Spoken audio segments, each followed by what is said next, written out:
Hello, Ray Phoenix here. Welcome to Let's Play Jumping Flash Free Robbit Mon Dieu Part 2. So now we're going to another random level on the map of Hanamu. This time around, it's another one of those jumping levels where we're jumping to another platform. This is kind of like Ice Climbers or some early NES game like Ice Climbers, even something like Donkey Kong where you have to climb up something, but only it's done in first person and it's in 3D. That actually makes a pretty interesting idea for an arcade game. Imagine if arcades were not dead things. And they still made new arcade games this day and age. I can imagine them making an arcade game like this, like a classic style arcade game, but in the first person perspective. Imagine they had this kind of technology in the 80s, they may have done something like this, but they didn't. I mean, Jumping Flash very well to potentially become like some sort of arcade or make arcade spin-off of Jumping Flash. Kind of a lost opportunity, that spin-off game, Pocket Moo's, Pocket Moo, that spin-off game apparently has anything to do with Jumping Flash. Jumping Flash also wins that thing I talked about in a video, I forget which one it was, where it's like game franchises or game series that have 4 or more installments on the same series they debuted on. Mega Man on the NES is a good example of that, because the first Mega Man game was on the original NES, and the first 6 Mega Man games are on the original NES, so that's 4 or more games. Jumping Flash technically wins that on a technicality, because that also includes spin-offs in this too. Including the spin-off Pocket Moo, there technically are 4 Jumping Flash games on the PS1. Then there's technically 4 Jumping Flash games that have ever been made. The first 3 and the Pocket Moo. But only Jumping Flash 1 and 2 got worldwide releases. This time around we have to go to those patches, those patched up things that have they're like holding like steam or something back, and we have to destroy them. For ground pound, something we can only do in super mode and hyper mode in the first 2 games. But as I said before, we have it right from the beginning of this one. This time around, we kind of have to play a bit of a guessing game, where we don't know which one's gonna have the steam coming out, so you have to take a guess. And every time you make a wrong guess, you have to wait for your ground pound or whatever it's called to charge up for a bit, and then you have to jump in the maximum height. Okay, so that one doesn't have one underneath. At least it's not BS like in a lot of Genesis games where it would shoot something at you if you get it wrong and then you lose health. So the only way you could possibly get through that without losing any health is if you've done it before and memorized it. And again, a lot of games in the 80s and early 90s mostly, but a lot of them are based on memorization, where you play through it once, you lose a lot, you don't do very well, but the more times you play, the better you get, and eventually you get better and better, and eventually you will learn, you'll have it all memorized. But it's like a memory game pretty much, where you'll memorize everything is. I guess that's what speedrunners do. A lot of those speedrunners get through games in incredibly quick amount of time. So the first games I watched speedruns of were like Genesis games. I remember the first speedrun I ever watched anywhere was a speedrun of Sonic the Hedgehog 2 on the Sega Genesis. I watched that speedrun back in 2008, back in the early days of YouTube. I was impressed that someone could get through the game that quickly. My mom didn't think it was real, but it is. Someone got through Sonic 2 at incredible speed, and that's nothing compared to speedruns I've seen since then. I bet someone did a speedrun of this game where they got through the whole game in only like 10 minutes. Or maybe they got through the whole game doing nothing at all. Like out of all the Spyro games, the best Spyro game for speedrunning is Spyro 4, because it's the only game in the entire Spyro franchise that you could beat without getting anything in the game. You could beat the game at 0% complete. How many other video games let you beat them at 0% complete? None that I know of. But I don't think it's possible to get this game 0% complete, but I bet someone has done an any percent or a low percent run of this game. That's technically what any run of this game would be. I remember before in the first video I said that it's not possible to play for every level in this game. At the same time, there isn't like a in between, like, oh, you could do more than what's required. No, so as soon as you get the minimum requirement done, you go to the last level of this game. There isn't really a low percent. If you were to do a low percent run of this game, maybe it would be to avoid collecting any of the cards, which I have no idea what cards do in this game anyways. I don't even know what anything does in this game. I don't really know anything about this game. So I think right now we have to pretty much play like a messenger or something like that. Be like a messenger type person, where we have to go and collect a message from someone and bring it back. I think we have to go to that offer guy. I think that dinosaur guy, that guy looks like a green dinosaur. It looks like some character from a children's book from a long time ago. You have to go and collect his manuscript, I think, or something like that, and take it back to the guy that was just speaking with us. And it's time limited too. Like, the paper gets destroyed, so like Mission Impossible, or the message blows up after a certain amount of time. Or is it like, here's the paper sensitive to light to the outside air, something that, no, don't open that, you'll expose the film, that kind of thing. I don't know why there'd be a time limit. Then again, I have no idea what anything is in this game. There's some more recycled enemies, those weird bug things, those flying stingy bugs. I don't think, well, actually I think they do sting. Those, I remember seeing those in the New York City, the Chinatown level, back in the first Jumping Flash, and joking about how those are the kinds of things that probably spread yellow fever around. You spread Chinese yellow fever around to people in Chinatown. Guess that's how authentic they wanted Chinatown to be, right? You could kill those things by jumping on them. What's the point of that? There's no score in this game, as I mentioned earlier. And all score did in the first two games is earn you lives. There's no lives in this game either because you have unlimited continues, so score is completely pointless. Killing enemies in this game is pretty much pointless too. Most of them don't even pose any significant threats. Like those kiwis, for example. Kiwis are always really useless. Even in the very first game, they were useless. They were just things that walked around and just tried to somewhat push you off, but they were pretty much useless.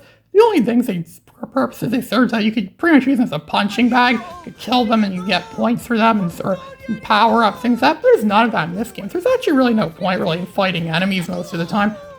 The only time you really could fight enemies in this game, or the time you really should fight enemies, is if the game level requires it. Because some levels in this game do require you to kill a certain number of enemies to progress.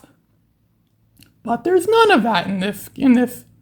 But there's none of that most of the time in this game. So, or most levels don't do that. So there's no real point in killing enemies. Enemies are kind of redundant. Enemies are kind of redundant for the most part. And so now we're going to this random level yet again, which I have no idea what this random level is or what it's going to do. Oh look, oh yeah, I know what this is going to be now. There are one of these jumping levels. You have to jump from platform to platform yet again. There's that dark robot Robbit thing again, that other guy again. I don't know what his purpose is. So you have to jump on these platforms again. The only thing that makes this one a little bit more challenging is that it's at nighttime.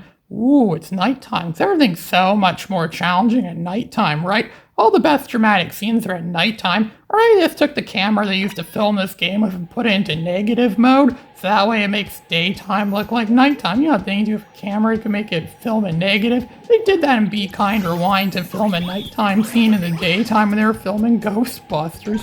And their faces turned out negative too. I guess it wouldn't matter much of Robbit since this is first person.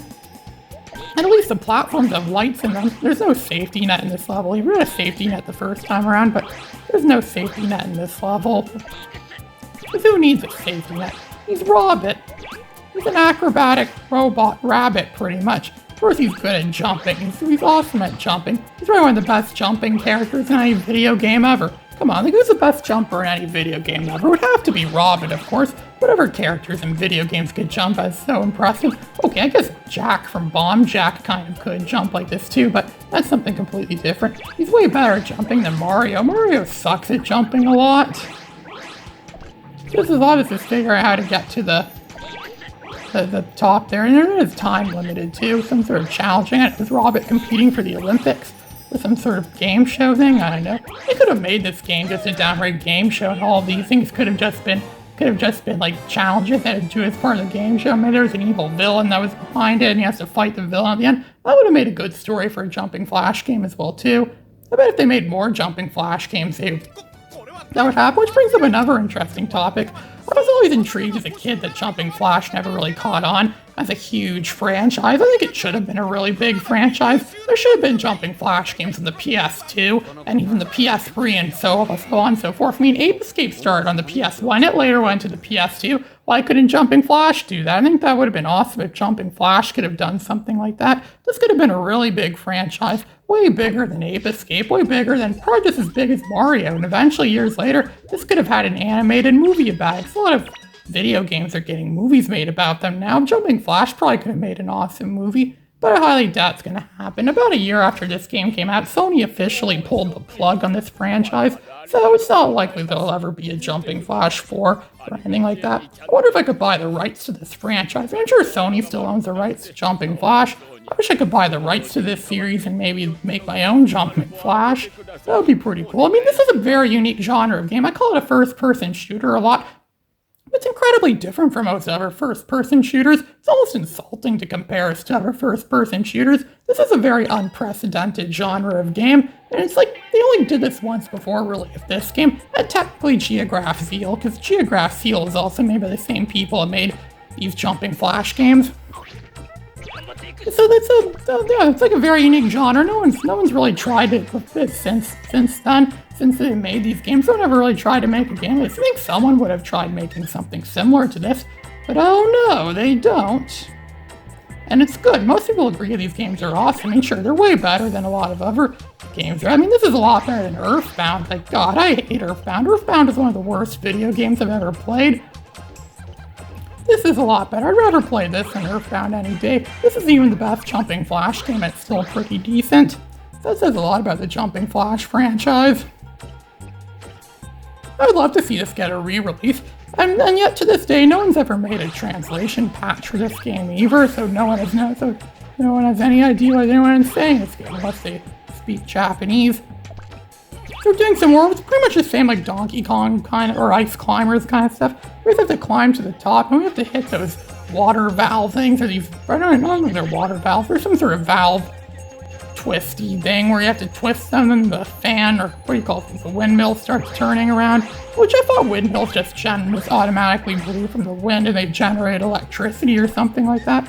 But I guess these ones aren't like that. They're Japanese windmills. They're obviously set up to look cool. They're obviously just for show. Just to, to show people like, hey look, I got windmills or something like that. Clearly not the wind if the only way they could spin is or rotate is twisting that thing. It's also playing reggae sounding music too. Music that sounds like reggae or something like that. Yeah, the guy who did the music to this game really was really good. I think it was the same guy who did the music to the first two Jumping Flashes. He was really good. I think he also did music to anime as well too. Jumping Flash could very well have had an anime, and I bet it would have been very successful. I used to doubt that, how good movies or shows based on video games would be good. Well, there's been a lot of examples that have proved that. I mean, sure, there were those Mario cartoons everyone likes to make fun of, but I thought they were pretty entertaining when I was a lot younger. And there was those Sonic cartoons that were pretty good too. Like there was the Adventures of Sonic the Hedgehog and Sonic Saturday AM. Those were pretty good. So yeah, video game TV shows could be good, but I doubt Jumping Flash should have ever had anything like that. It wasn't popular enough. I don't think it was popular at all, really. Maybe that's why it's so rare. Some of the Jumping Flash games are so rare because they didn't really sell an awful lot. I don't even think they ever made Greatest Hits, the more I think of it now. At least I've never seen a Greatest Hits copy of Jumping Flash anywhere, so maybe it's... So you never made Greatest Hits, and they never sold well enough. Maybe I'm one of the few people in the world that knows Jumping Flash exists. Well, I guess it's my job then to spread the word of Jumping Flash and have more people. I mean, there was this artist I follow on Instagram and Discord. I keep telling her that whenever she asks, I need some characters to draw, but no OCs, then I say, well, maybe you could draw Robbit from Jumping Flash. He's a perfect candidate for something like this. Just giving us a newspaper, again, filled with a lot of freaky writing. I have no idea what any of it is. I like to think it has something to do with spaghetti and meatballs, but nah, it's probably not that. So there's more levels unlocked. But this is Ray Phoenix signing out.